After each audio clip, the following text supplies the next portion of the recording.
नवरात्रि की आप सभी को हार्दिक शुभकामनाएं। दोस्तों, आज के इस वीडियो में हम सभी जानेंगे कि पहले दिन माँ शैलपुत्री की पूजा कैसे करनी है, किन मंत्रों का आपको उच्चारण करना है और माता शैलपुत्री को कौन सा भोग लगाना है। साथ ही पहले दिन जो घट स्थापना का शुभ मुहूर्त रहेगा वो कब रहेगा, अभिजीत मुहूर्त कब रहेगा और इस दिन कैसे माता रानी के मंत्रों का जाप करके अपनी इच्छाओं को पूर्ण कर सकती है। साथ ही जानेंगे कुछ विशेष उपाय जो कि आपकी इच्छाओं की पूर्ति कर देंगे। तो जानने के लिए मेरे साथ बने रहिए और वीडियो को ज़्यादा से ज़्यादा लाइक करके शेयर अवश्य कर दें ताकि अन्य माता रानी के भक्तों तक ये वीडियो पहुंचे तो उनको भी सही और सटीक जानकारी प्राप्त हो जाए। देरी से वीडियो अपलोड करने के लिए आप सभी से क्षमा चाहते हैं, परंतु आप इस वीडियो को लाइक करके शेयर करें और चैनल पर नए हैं तो चैनल को सब्सक्राइब जरूर करें।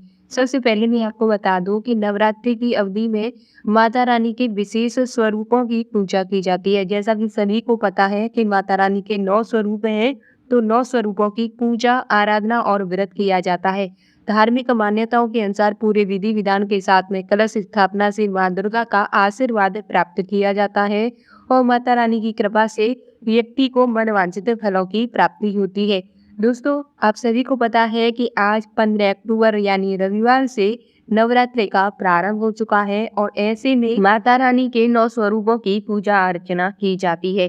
दोस्तों, हर साल 2 नवरात्रि आते हैं। पहले नवरात्रि चैत्र मास में पड़ते हैं, जिसे चैत्रीय नवरात्रि कहते हैं। वहीं दूसरे नवरात्रि अश्विनी मास में मनाई जाती है, जिन्हें हम शारदीय नवरात्रि कहते हैं। हिंदू पंचांग के अनुसार इस साल शारदीय नवरात्रि की शुरुआत 15 अक्टूबर यानी कि आज रविवार से हो रही है। इसकी घट स्थापना का शुभ मुहूर्त क्या रहेगा, आज इस वीडियो में हम आपको बताने वाली है। साथ ही जानेंगे कलश स्थापना में कौन कौन सी सामग्रियां जरूरी है। शारदीय नवरात्रि पर घट स्थापना का शुभ मुहूर्त सुबह 6:21 से प्रारंभ होकर सुबह 10:21 तक रहेगा। साथ ही घट स्थापना का जो अभिजीत मुहूर्त है वो 11:44 से 12:30 तक रहेगा। यानी कि जो 6:21 से सुबह 10:12 तक कलश स्थापना ना कर पाए तो वे 11:44 से लेकर 12:30 तक कलश स्थापना कर सकते हैं। अभिजीत मुहूर्त में भी हर शुभ कार्य होते हैं। दोस्तों, जो आपको कलश स्थापना के लिए सामग्री चाहिए उस सामग्री को यहाँ पर आप नोट कर लें। दोस्तों, अब आपको कलश स्थापना के लिए सामग्री को नोट करना है।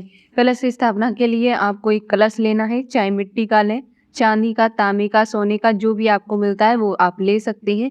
फिर आपको मौली लेनी है, आम के पत्ते की डाली लेनी है, रोली लेनी है, गंगाजल, 1 रुपए का सिक्का, गेहूं और अक्षत।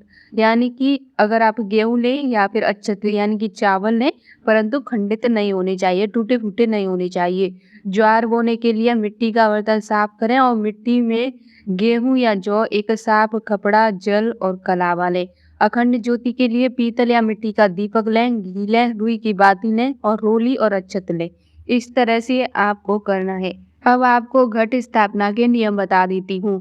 दोस्तों, माना गया है कि शुभ मुहूर्त में विधि विधान से कलश स्थापित करके व्यक्ति के घर परिवार में सुख संपन्नता बढ़ती है। मिट्टी, सोना, चांदी या तांबे के कलश द्वारा भी घट स्थापना की जाती है, लेकिन ध्यान रहे कि कलश कभी भी लोहे या स्टील का नहीं होना चाहिए। घट स्थापना से पहले उस स्थान को अच्छी तरह से साफ कर लें जहाँ पर कलश स्थापना की जाएगी। इसके बाद उस स्थान पर गंगा जल का छिड़काव करें। फिर उस स्थान पर हल्दी से अष्टदल बनाएं या फिर आप चावल से भी बना सकते हैं। इसके बाद कलश में शुद्ध जल लेकर उसमें हल्दी, अक्षत, लौंग, इलायची, सिक्का, पान और फूल डालकर कलश के ऊपर रोली से स्वास्तिक बनाएं। आखिर में कलश की स्थापना के दौरान माँ भगवती का आह्वान करें। अब आपको बताते हैं प्रथम दिन यानी कि पहले दिन नवरात्रि के माँ शैलपुत्री की पूजा होती है, तो माँ शैलपुत्री की पूजा आपको कैसे करनी है। नवरात्रि के प्रथम दिन माँ शैलपुत्री की पूजा होती है और जो शैलपुत्री माता है वो हिमालय की पुत्री है। इसी वजह से माँ के स्वरूप को शैलपुत्री कहा जाता है। इनकी आराधना से व्यक्ति की हर मनवांछित इच्छाएं पूर्ण हो जाती हैं। माँ शैलपुत्री का प्रसन्न करने के लिए आपको विभिन्न प्रकार के मंत्रों का जाप करने की कोई जरूरत नहीं है। बस एक मंत्र बताऊंगी, आप उसी मंत्र से माता रानी को प्रसन्न कर सकते हैं और सभी मनोकामनाओं को आप पूर्ण कर सकते हैं। सबसे पहले माँ शैलपुत्री की तस्वीर आप अपने घर में स्थापित करनी है। उसके नीचे लकड़ी की चौकी या फिर उस पर लाल वस्त्र बिछाकर उस पर आपको तस्वीर रखनी है और उसके ऊपर केसर से स लिखें और उसी के ऊपर मनोकामना पूर्ति गुटका रखें। तत्पश्चात हाथ में लाल पुष्प लेकर शैलपुत्री देवी का ध्यान करें और फिर आपको वह शैलपुत्री का ध्यान करते हुए एक मंत्र बोलना है। मंत्र है ओम ऐं ह्रीं क्लीं चामुंडाय विच्चे ओम शैलपुत्री देव्यै नमः। ओम ऐं क्लीं चामुंडाय विच्चे ओम शैलपुत्री देव्यै नमः। मंत्र के साथ ही हाथ के पुष्प मनोकामना पूर्ति गुटका एवं माँ की तस्वीर के ऊपर छोड़ दें। इसके बाद प्रसाद अर्पित करें तथा माँ शैलपुत्री के मंत्र का जाप करें। इस मंत्र का जाप कम से कम 108 बार करें। आप माता शैलपुत्री के दूसरे मंत्र का जाप भी कर सकते हैं, जो कुछ इस प्रकार है। दूसरा मंत्र है ओम स शैलपुत्री देव्यै नमः। मंत्र संख्या पूर्ण होने के बाद माँ दुर्गा के चरणों में अपनी मनोकामना व्यक्त करते हुए माँ से प्रार्थना करें और आरती करें और कीर्तन करें।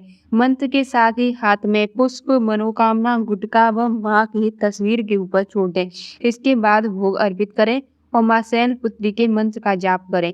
कम से कम 108 बार माता रानी के मंत्रों का जाप करें। दोस्तों, इस तरीके से माँ शैलपुत्री की आपको पूजा करनी है। आप इस दिन कई प्रकार के स्रोत भी पढ़ सकते हैं, जैसे कि आप इस दिन दुर्गा स्रोत भी पढ़ सकती हैं। इस तरीके से अगर आपने माता रानी के इन 9 दिनों में माता रानी की पूजा की, यानी कि जिस तरीके से पहले दिन माता शैलपुत्री की पूजा होगी, उसी तरीके से आने वाले अगले 9 दिन तक माता रानी के विभिन्न स्वरूपों की पूजा होगी। अलग-अलग मंत्रों के साथ, अलग-अलग स्वरूपों के साथ माता रानी की पूजा जो व्यक्ति करता है, उसकी मनोकामना हमेशा के लिए पूर्ण हो जाती है। मात्र 9 दिन में ही माता रानी उसकी मनोकामना पूर्ण कर देती है। अगर आपको विश्वास न हो तो आप आजमा कर ही माता रानी की सच्ची श्रद्धा के साथ में पूजा अर्चना करें, व्रत रखें और माता रानी के लिए एक अखंड ज्योति अपने घर में अवश्य जलाएं। अगर आप अपने घर में अखंड ज्योति ना जला पाए तो माता रानी के किसी भी मंदिर में जाकर के, जो भी आपके आसपास माता रानी का मंदिर हो, वहां पर जाकर के माता रानी के मंदिर में एक आपको घी का दीपक प्रत्येक दिन जलाना है। अपनी इच्छा बोलते हुए प्रत्येक दिन माता रानी के मंदिर में अगर आप घी का दीपक जलाकर आते हैं तो निश्चित ही माता रानी की कृपा से आपकी मनवांछित इच्छाएं पूर्ण होती है। चाहे आपकी इच्छा धन से जुड़ी हो, नौकरी से जुड़ी हो, व्यापार से जुड़ी हो या कोई ऐसा कार्य जो सफल हो ही नहीं रहा है, तो माता रानी की कृपा से वो कार्य सफल हो जाता है। उम्मीद है कि आपको मेरे द्वारा दी गई जानकारी पसंद आई होगी और आप इस जानकारी से संतुष्ट हुए होंगे।